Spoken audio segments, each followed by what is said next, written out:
Hi friends, అందరు ఎలా ఉన్నారండి? బాగున్నారా? మేము కూడా బాగున్నాము. మీరందరూ కూడా బాగున్నారని అనుకుంటున్నాను. నేను ఈరోజు అయితే బ్రేక్ఫాస్ట్కి ఉప్మా పెసరట్టు చేయబోతున్నానండి. ఉప్మా చేసేసాను అనమాట. ఉప్మాలోనే కొంచెం క్యారెట్స్ కూడా వేసాను. క్యారెట్స్ ఒకటే కాదండి, ఇందులో మనం గ్రీన్ పీస్ కూడా వేసుకోవచ్చు. కాకపోతే మా హస్బెండ్కి గ్రీన్ పీస్ నచ్చవు అనమాట. అందుకనేసి నేను గ్రీన్ పీస్ అయితే అవాయిడ్ చేసేసాను. జస్ట్ క్యారెట్స్, అలాగే ఉల్లిపాయ, పచ్చిమిర్చి ఇంతవరకే వేసానండి ఉప్మాలో. మీలో ఎంతమందికి ఉప్మా పెసరట్టు అంటే ఇష్టమో కామెంట్ చేయండి. ఇప్పుడైతే నేను మా పిల్లలిద్దరి కోసం బ్రేక్ఫాస్ట్ చేస్తున్నానండి, ఎందుకంటే వాళ్ళకి స్కూల్ టైం అవుతుంది కదా. అందుకనేసి ఈ ఉప్మా పెసరట్టేమో సనా కోసము. మా అమ్మాయి అయితే ఉప్మా పెసరట్టుని బాగా ఇష్టంగా తింటుందన్నమాట బ్రేక్ఫాస్ట్ లోకి. ఇంకా మా రేహాన్ సంగతి అయితే చెప్పనక్కర్లేదు, వాడైతే ఏది తినడు. ప్రపంచంలో మా వాడికి నచ్చని బ్రేక్ఫాస్ట్ ఏదైనా ఉంది అంటే అది ఇదేనండి. అస్సలు ఇష్టం ఉండదు రేహాన్కి ఈ ఉప్మా పెసరట్టు.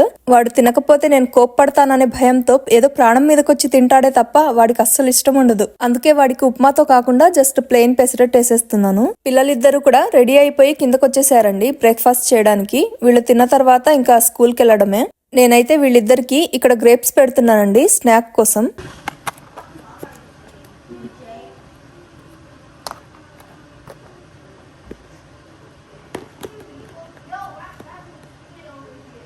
వాళ్ళిద్దరూ టిఫిన్ చేసేలోపు నేను ఈ స్నాక్స్ తీసుకెళ్లి వాళ్ళ బ్యాగ్స్ లో పెట్టేస్తానండి. రేహాన్ బ్యాక్ ప్యాక్ లో ఏదో ఉంది, ఆ జిప్ లో అయితే ఆ స్నాక్ పెట్టడానికి కుదరడం లేదు. ఏదో పెట్టుకున్నాడు, వేరే స్నాక్ పెట్టుకున్నాడు అనమాట వాడు, అందుకని కుదరలేదు, అది తీసేశాను. ఇలా పిల్లలిద్దరి బ్యాగ్స్ లో స్నాక్స్ పెట్టేసిన తర్వాత నేను ఇందాక వీళ్ళని వాళ్ళ బాటిల్స్ కడిగేసి ఫిల్ చేసుకోమన్నాను వేరే వాటర్ పోసి. అది ఇక్కడ చెక్ చేస్తున్నాను అనమాట. వాళ్ళు వాటర్ బాటిల్ వాష్ చేసిన తర్వాత మళ్ళీ రీఫిల్ చేశారా లేదా అని. సనా నా కోసం ఒక చిన్న బ్రేస్లెట్ చేసిందండి, అది నాకు ఇచ్చింది వేసుకోమనేసి స్కూల్కి వెళ్లే ముందు. Are you going? Yeah. Bye. Oh, we're gonna be on time. Bye, Mom. Bye అమ్మా.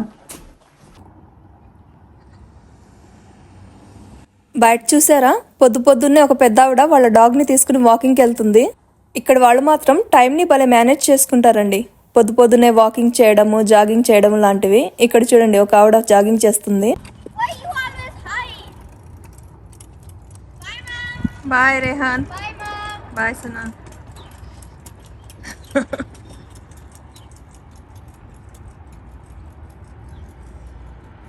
వెదర్ ఇలా బాగుంటే పిల్లలు సైకిల్ వేసుకుని వాళ్ళ పాటికి వాళ్లే వెళ్ళిపోతారండి. ఇంకా ఈయన కార్లో తీసుకెళ్లి డ్రాప్ చేయాల్సిన అవసరం ఉండదు. ఈయన ఇవేవో గార్డెన్ లో పనికొచ్చే టూల్స్ బుక్ చేశారండి వాల్మార్ట్ లో. ఇదేదో చూడడానికి రంపంలాగుంది. ఇంకా దాని పక్కనే ఇంకొక టూల్ కూడా ఉంది. ఇది వచ్చేసి రేక్ అన్నమాట, మనం లీవ్స్ రేక్ చేయొచ్చు.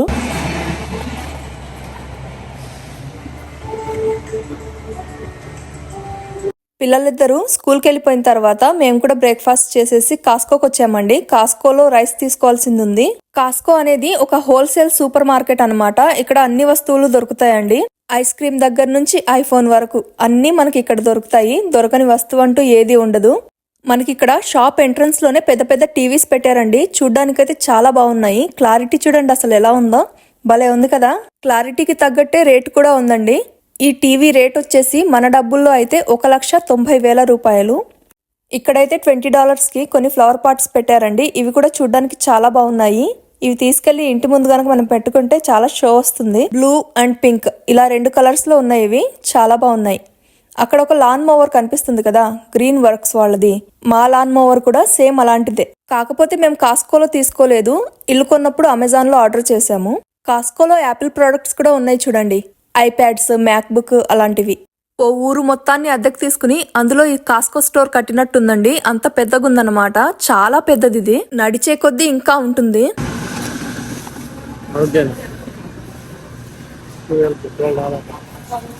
ఇక్కడైతే డేట్స్ కనిపించాయండి. సుమారు 1 కేజీ ఉంటాయి అనుకుంటాను. 2 LBs అంట. ఇది వచ్చేసి 1000 రూపాయలు మన డబ్బుల్లో. ఈ సెక్షన్ మొత్తం కూడా మనకి డ్రైడ్ ఫ్రూట్స్ కనిపిస్తాయి అనమాట. అదేంటి డ్రైడ్ ఫ్రూట్స్ ఏంటి, మనం డ్రై ఫ్రూట్స్ తింటాం కానీ అనుకుంటున్నారా? డ్రైడ్ ఫ్రూట్స్ అంటే ఇక్కడ చూడండి, ఇది ఫిగ్ అంటారు. అత్తిపండు అని మనం తెలుగులో కూడా అంటాం కదా, ఆ ఫిగ్ డ్రై చేసి ఇలా అమ్ముతారనమాట. ఇక్కడ చూసారా మ్యాంగో స్లైసెస్, అవి కట్ చేసేసి డ్రై చేసి ఇలా అమ్మేస్తారండి. మనం వీటిని తీసుకెళ్లి స్నాక్స్ లాగా తినొచ్చు.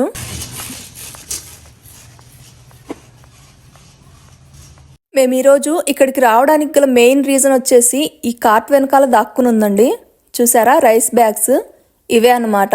వీటి కోసమే మేము ఈరోజు ఇక్కడికి వచ్చింది. ఇది వచ్చేసి royal Sona Masuri rice, organic అండి ఇది. ఎలాగో ఇక్కడికి వచ్చేసాం కదా అనేసి పనిలో పనిగా మా ఆయన బాస్మతి రైస్ కూడా తీసుకుంటున్నారండి. అది కూడా రాయల్దే. ఇది వచ్చేసి 20 LBs రైస్ బ్యాగ్ అండి. అంటే దగ్గర మనకి 10 కేజీలు ఉంటుంది. ఇదే సైజ్ రైస్ బ్యాగ్ మనకి ఇండియన్ స్టోర్ లో చాలా రేట్ ఉంటుంది, $25. ఇక్కడైతే 15 మాత్రమే. అంటే ఒక రైస్ బ్యాగ్ మీద మనకి $10 సేవ్ అయినట్టు అన్నమాట. కాకపోతే రైస్ బ్యాగ్స్ కి లిమిట్ ఉందండి. ఒకసారికి మనం 2 రైస్ బ్యాగ్స్ మాత్రమే తీసుకోగలం. ఇక్కడ మా షాపింగ్ మొత్తం అయితే అయిపోయింది. మా ఆయన అయితే సెల్ఫ్ చెక్అవుట్ చేస్తున్నారండి. అమెరికాలో మోస్ట్లీ మనకి అన్ని షాప్స్ లోనూ కూడా ఇలా సెల్ఫ్ చెక్అవుట్ సిస్టమ్ అనేది ఉంటుందండి. అక్కడ మనమే ఓన్ గా మన బిల్లింగ్ చేసుకోవచ్చు. టైం కూడా చాలా సేవ్ అవుతుంది. కాస్కోలో షాపింగ్ మాత్రమే కాదండి, ఫుడ్ కూడా ఫ్రెష్ గా చేసి అమ్ముతారనమాట. ఇక్కడ స్క్రీన్స్ ఉన్నాయి కదా, ఈ స్క్రీన్స్ లో మనకు నచ్చిన ఐటమ్స్ మనం సెలెక్ట్ చేసుకోవచ్చు. ఇక్కడ ఈయనైతే లంచ్ కి ఏం తీసుకోవాలనేసి అడుగుతున్నారు. నేనైతే చీజ్ పిజ్జా తీసుకోమని చెప్పాను.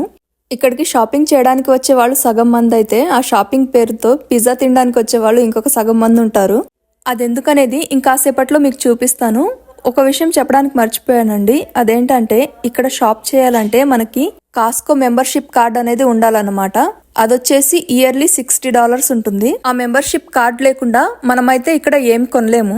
ఫుడ్ అయితే ఆర్డర్ చేసేసామండి. అక్కడ నుంచి మన నంబర్ వచ్చినప్పుడు అయితే మనల్ని పిలుస్తారు. అప్పుడు వెళ్ళి మనం ఫుడ్ పికప్ చేసుకోవడమే. ఇక్కడే కూర్చుని తినడానికి అనుకూలంగా ఇలా టేబుల్స్ కూడా అరేంజ్ చేశారు. ఇటు సైడ్ కొన్ని ఉన్నాయి, ఇంకా అటు సైడ్ కూడా ఉన్నాయి. ఫుడ్ రెడీ అయిపోయింది అనమాట. ఈ పిజ్జా ఎంత అనుకుంటున్నారు? జస్ట్ $2 మాత్రమే. అందుకే ఇక్కడికి చాలా మంది తినడానికి వస్తారు. ఆ పిజ్జా స్లైస్ సైజ్ చూసారా ఎంత పెద్దగుందో? $2 కి ఇంత పెద్ద పిజ్జా స్లైస్ వస్తుందంటే ఎవరొద్దంటారు చెప్పండి. నేనైతే పిజ్జా కార్లోనే తినేసానండి. ఇంకా ఇంటికి వెళ్ళిపోతున్నాము. పిల్లలు కూడా వచ్చే టైం అయింది. ఇంటికి వెళ్ళిన తర్వాత ఇంకో పెద్ద పని ఉందండి. లాన్ లో గడ్డంతా కట్ చేయాలన్నమాట. నిన్నే కట్ చేయాల్సింది, కాకపోతే నిన్న కొంచెం వర్షం పడింది. ఈ రోజైతే కట్ చేయాలి, ఎందుకంటే రేపు మళ్ళీ వర్షం పడుతుందంట. ఇదంతా కూడా గ్రాస్ కట్ చేసేసానండి. ముందు కూడా కట్ చేసేసాను, కాకపోతే ఇక్కడ కొంచెం మిగిలిందనమాట. చూసారా, బ్యాటరీ అయిపోయింది, దీంట్లో ఛార్జింగ్ అయిపోయింది. ఇది కొంచెం మిగిలింది. రేపు వర్షం పడుతుందంట, చూడాలి. వర్షం పడకపోతే పొద్దున్నే వచ్చి కట్ చేసేస్తాను. This is crazy. I found a dead bird. I don't know how it died. A dead dead bird? Oh, I found it over there. ఏది? ఇక్కడ పెట్టు. Huh? Dead. అయ్యో, చూసారా, పక్షి అండి, చచ్చిపోయింది. Rehan, where did you find it? Come on, I'll show you where actually. Oh my God. చిన్న పక్షి పాపం చనిపోయింది. ఎలా చనిపోయిందో ఏమో. రేహాన్కి దొరికిందంట. ఎక్కడ? ఓ, ఇక్కడ. And then I decided to wear gloves and pick it up. I feel like it hit the wall and like killed itself, and then it just went and fell down. అంటే bird ఆత్మహత్య చేసుకుంది అంటున్నావా? Suicide చేసుకుందా bird? Oh my gosh, stop doing that. Rehan కి bird దొరికింది, dead bird ఒకటి, చిన్నది, పిచ్చుకలాగా ఉంది చూడ్డానికి. Poor bird. అయ్యో పాపం, చూసారా? I don't know what It's to do with Karlinchuku. it. Look, it's dead. See, it won't peck back. ఎలా చనిపోయిందో. ఏదన్నా పెద్ద పక్షులు చంపేశాయేమో, No, తెలీదు. రేహాన్ కవర్ లో పెట్టేద్దాం.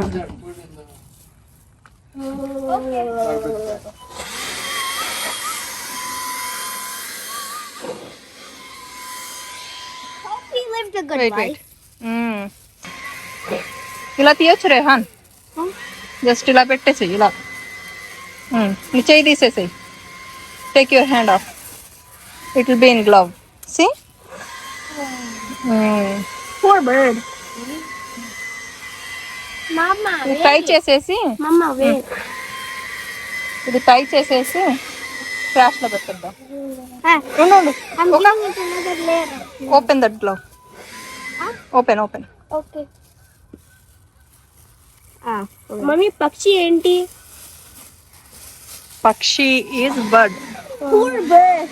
Poor bird. I'm sorry to do this. Bye bye. వేసేయి. Oh, there's another bird over there. At least he lived a good life. I always wanted to hold a bird in my hand. అందుకని dead bird touch చేసావా ఇప్పుడు? I didn't touch a dead bird with bare hands. I touched it with gloves.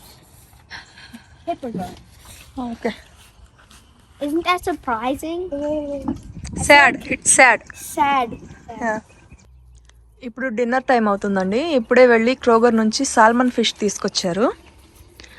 ఈ fish మీద seasoning వేస్తున్నారు అనమాట. అంటే masala type అనమాట. మనకి అల్లం వెల్లుల్లి ఎలాగో వీళ్ళు ఇలాంటి మసాలాస్ తినరు కదా, అల్లం వెల్లుల్లి అలాంటివి. ఇలాంటివి వేసుకుని గ్రిల్ చేసుకుంటారు. చూసారా, రోస్టెడ్ గార్లిక్ అండ్ హెర్బ్ అంట సీజనింగ్. ఇది ఒక పౌడర్ టైప్లో ఉంటుందండి, ఇలా ఉంటుంది. ఇది సాల్మన్ ఫిష్ మీద వేసుకుని గ్రిల్ చేసుకుని తినడమే. ఈరోజు వెదర్ కూడా చాలా బాగుంది బయట. చాలా బాగుంది. సమ్మర్ లాగా ఉంది. 22 degrees సెంటిగ్రేడ్ వెళ్ళింది. ఇప్పుడు ఒక 18-20 ఉండొచ్చు. చలి ఏం లేదు, బాగుంది. అవును, కొంచెం చలేస్తుంది ఇప్పుడు, ఎందుకంటే నైట్ వస్తుంది కదా, కొంచెం చలిగా ఉంది. కానీ మార్నింగ్ టైంలో మాత్రం, అంటే మధ్యాహ్నం చాలా బాగుంది. సమ్మర్లా ఉన్నట్టుంది అని చెప్పారు పిల్లలు.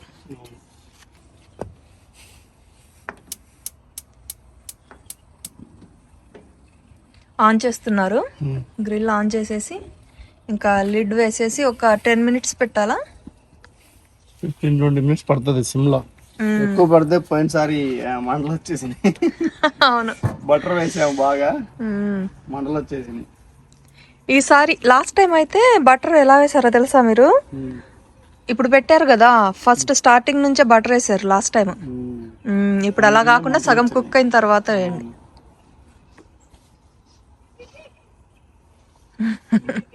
సౌండ్స్ వినబడుతున్నా. బ్యాక్ యార్డ్ నైబర్ కోళ్ళని పెంచుతాను. కోళ్ళని అక్కడ కనిపిస్తాయి. కోళ్ళు పెంచుతారన్నమాట వాళ్ళు. చాలా కోళ్ళు ఉంటాయండి. కోళ్ళకు కూడా పేర్లు పెట్టేశారు వాళ్ళు. స్టెల్లా అని అలా ఇలా పేర్లు పెట్టేశారు అన్నమాట కోళ్ళకు కూడా. చూసారా అక్కడ ఆకాశం ఎలా ఉందో? బాగుంది కదా, సూర్యుడు అస్తమిస్తున్నాడు కదా, చూడడానికి బాగుంది. కాకపోతే చెట్లు అడ్డంగా ఉన్నాయి మనకి, సన్సెట్ అంత బాగా కనిపించట్లేదు. ప్లేన్ వెళ్తుంది పైన. ఓకే అండి, ఈ వీడియోకైతే ఇంతే. ఇంకొక మంచి వీడియోతో మళ్ళీ కలుద్దాం. అంతవరకు సెలవు.